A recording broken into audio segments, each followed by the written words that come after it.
Well, it's primetime business, and this story dominates. The CEO of Eskom, Molefe, has resigned under a cloud, but he insists that his decision is not an admission of guilt. Molefe was implicated in the state of capture report signed off by the former public protector, Thuli Madonsela. He says that the report has done harm to the reputation of Eskom, and he's stepping down in the interests of good corporate governance. In a statement released earlier, Molefe said that when the time comes, he will be able to show that he has done nothing wrong and his name will be cleared. Molefe was once again scathing of the report. After its release, he claimed he had not been given a chance to reply.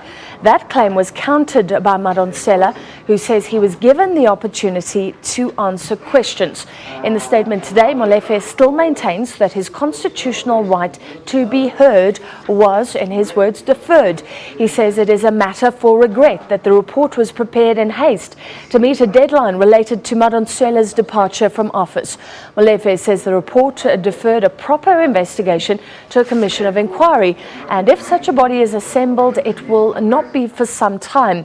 In the meanwhile, he says harm is being done to him, to Eskom, and those close to him. Well, Molefe spoke to the SABC about the report a few days ago. It found that he had not declared his relationship with the Gupta family, which the report said was unusually close. The report was instituted, of course, after claims that the Guptas influenced appointments at parastatals to gain business, even influenced the appointment of government ministers. We asked Molefe about the findings that he called one of the Gupta brothers 44 times in 6 months and that he visited the Gupta home in Saxonwold. Molefe suggested that he may simply have been in that area. He also said he wanted to be shown what technology was used to collect cell phone records. At the time, he said he was considering his options. There were calls yesterday for my resignation, and all I said was, and I still feel that way, if people feel that I should not continue to do the work that I'm doing, I'm quite happy to step aside. But clear my name, I will. The day before, Molefe had broken down during a briefing on Eskom's financial results. I do not agree that the board should resign over this matter. I will take responsibility as the CEO. And I will go to the Commission of Inquiry. We will even ask for a judicial review of the Public Protector report. I do not think that my minister should resign over that decision of 530 rand.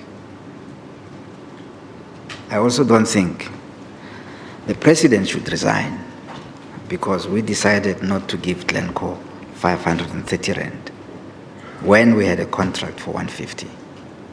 The president did not even know anything about it as far as I'm concerned. And he calls for his resignation, I think, out of line. I will resign before he does.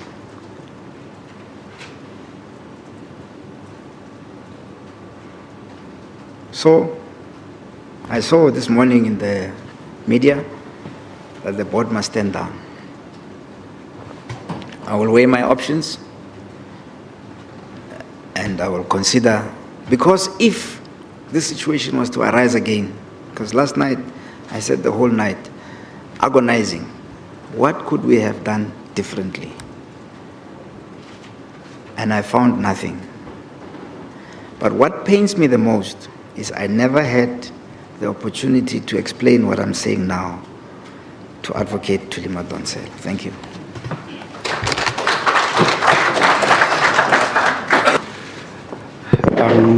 If you don't mind, we will just maybe give Mr. Molefe a chance to compose himself, and then we will take it from there.